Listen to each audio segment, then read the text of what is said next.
Belvès, vieille cité médiévale au cœur du Périgord noir.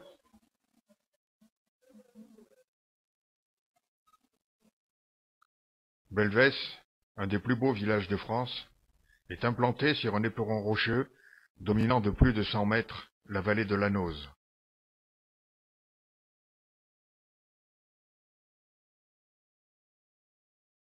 C'est un site privilégié, voire stratégique, qui, au cours des siècles, a profondément marqué l'histoire de Belvès.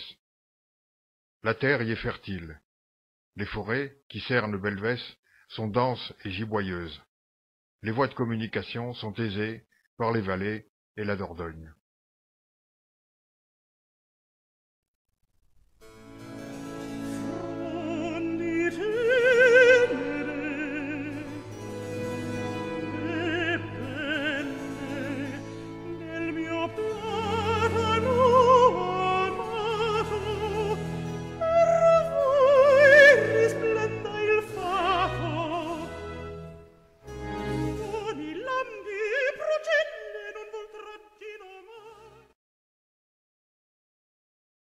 Le territoire de Belvès est habité depuis les débuts de la préhistoire européenne, mais ce n'est qu'au néolithique que ce peuplement devient dense. Témoins, les outils taillés, les dolmens et les polissoirs que l'on trouve dans certains lieux du pays de Belvès.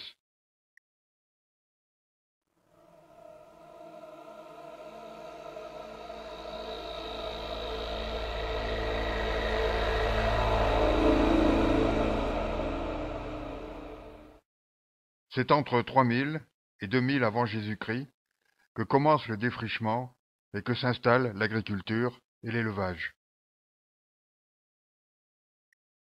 C'est dans les cavernes d'un éperon rocheux dominant la vallée de la Nose que les premiers habitants de Belvès s'installèrent et vécurent.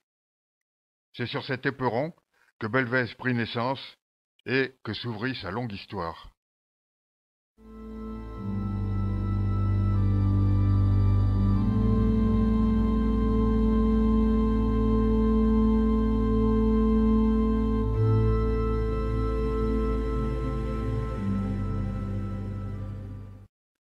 Le peuplement de Belvès a été progressif au cours des siècles, avec les invasions, les migrations, les conflits et les conquêtes. Ce sont les Celtes. Le nom de Belvès viendrait d'une tribu celte, les Bellovaques, vers 250 avant Jésus-Christ. Puis les Romains et les Gallo-Romains, les Visigoths, puis les Francs. Plus récemment, des Espagnols et des Portugais. Ces premières peuplades se sont établies sur l'éperon rocheux en installant un oppidum qui, en se fortifiant, devint le premier castel de Belvès et plus tard le castrum. Belvès s'est fortifié au Xe et XIe siècle sur la partie la plus élevée de l'éperon rocheux et s'est étendu progressivement au cours des siècles jusqu'à devenir une véritable place forte, ceinte de hauts remparts et de fossés, ayant acquis la réputation d'être imprenable. Cette citadelle s'est appelée le castrum.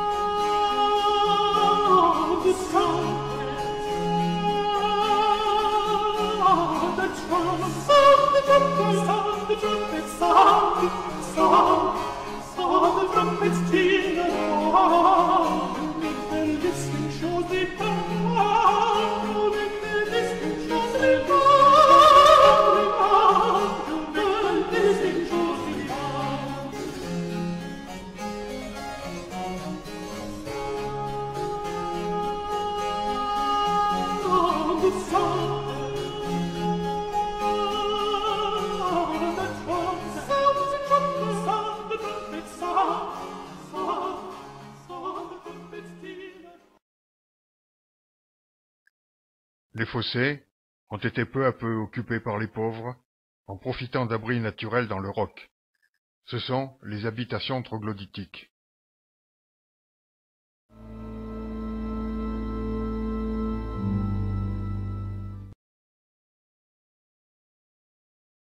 L'extension urbaine s'est faite par étapes successives, en se fortifiant à nouveau à chaque étape, jusqu'à créer la ville. La rue du Fort, qui agrandit le castrum, la rue Fontcastel, extension vers le bas de la ville, la Grande Rue, extension vers l'église, la place d'Armes, puis la halle.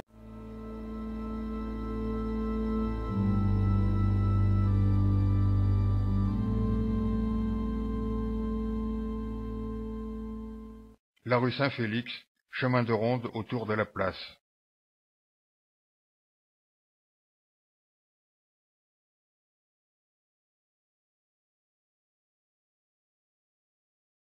Le haut Moyen Âge voit l'édification d'églises et d'établissements religieux dans tout le pays belvézois au XIe, XIIe et XIIIe siècle.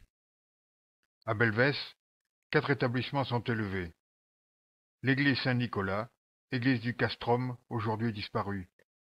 Le monastère belvazins, sur la colline de Montcuq, dès le IXe siècle, couvent de bénédictins plusieurs fois détruit par les Normands. C'est l'église actuelle.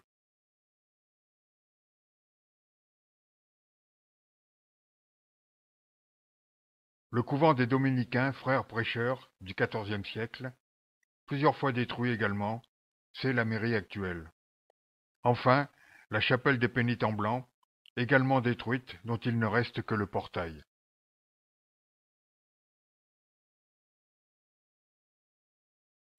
L'importance de Belvès, comme place forte et centre économique, va croissante. Les consuls et les jurats administrent la ville.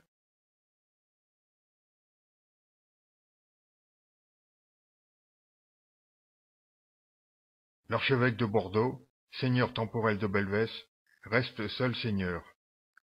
Les privilèges importants dont bénéficie Belvès lui apportent une prospérité qui s'affirme de plus en plus.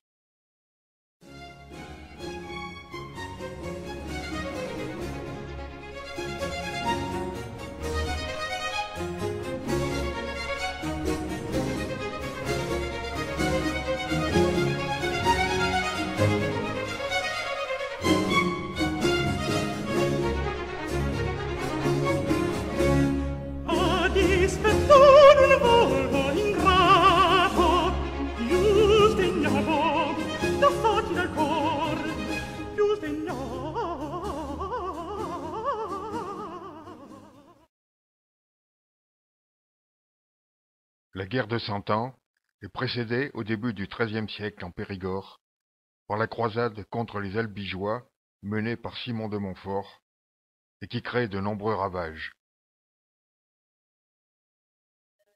La rivalité franco-anglaise pendant la guerre de Cent Ans entraîne pour Belvès de longues périodes de guerre, de drames et de misère, entrecoupées de périodes de calme, pendant lesquelles Belvès tente de se remettre des dévastations du fait des sièges, des pillards, des soldats, mais aussi des maladies comme la peste noire.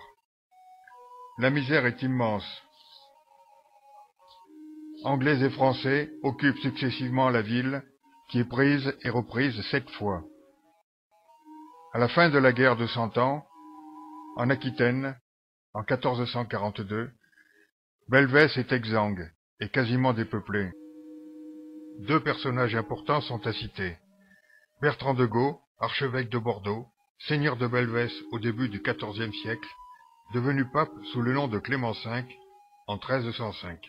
C'est le pape d'Avignon et de l'affaire des Templiers. Saint-Pierre Thomas, né à Salles de Belvès, devenu patriarche de Constantinople au milieu du XIVe siècle. Après la guerre de Cent Ans, Belvès se repeuple et se reconstruit, et retrouve peu à peu sa prospérité pendant plus d'un siècle.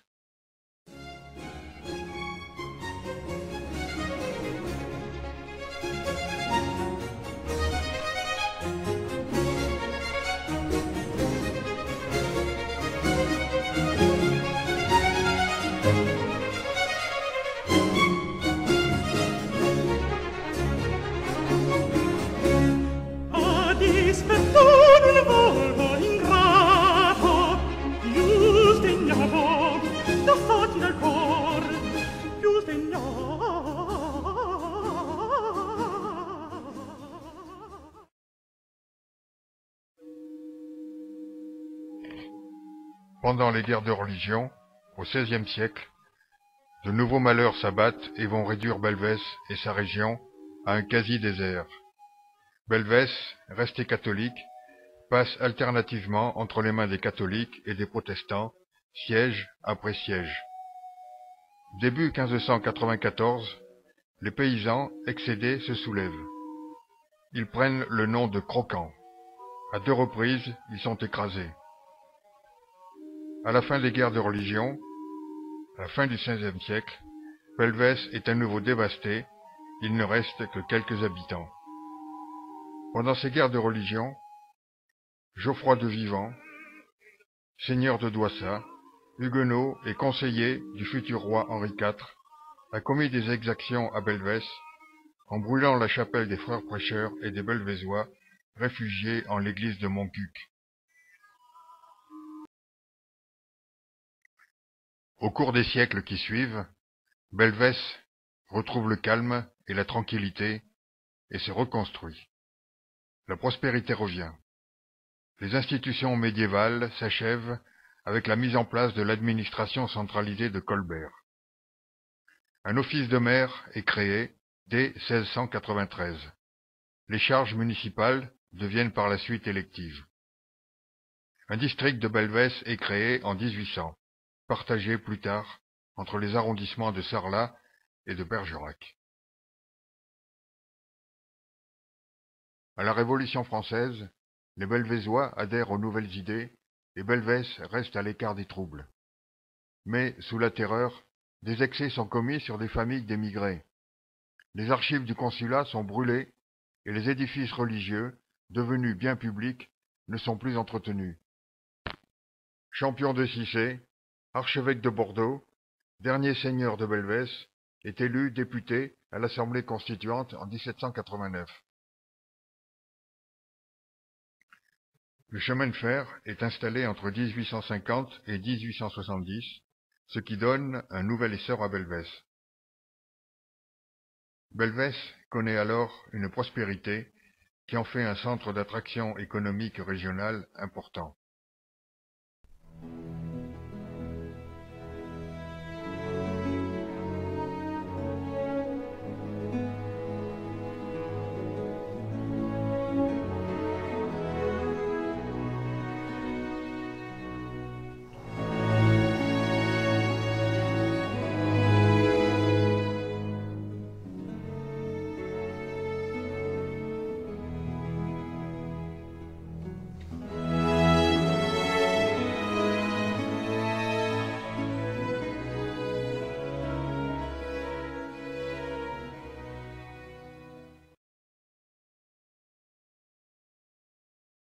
En 1884, le phylloxéra cause des ravages et entraîne la disparition du vignoble dans tout le pays belvézois.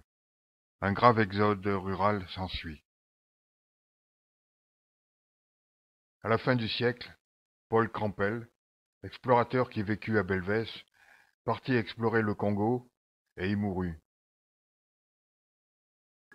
Aujourd'hui, Belvès est une cité moderne.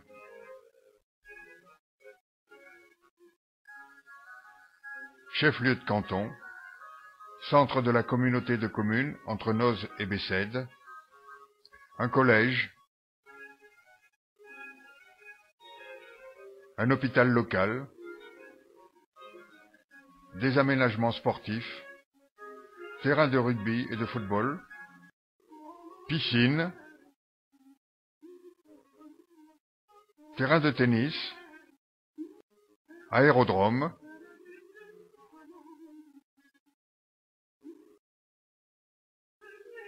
des structures hôtelières, hôtels, restaurants, bars et cafés, des artistes, des artisans et des commerçants, des industries du bois,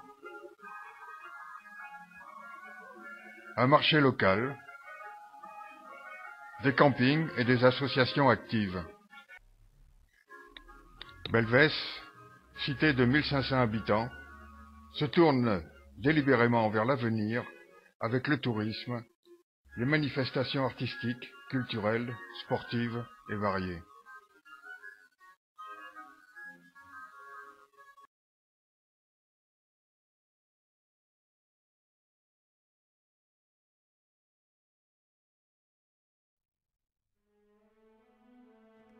Belvès, cité médiévale qui se dresse sur son éperon rocheux depuis plus de 1000 ans, se classe aujourd'hui parmi les plus beaux villages de France.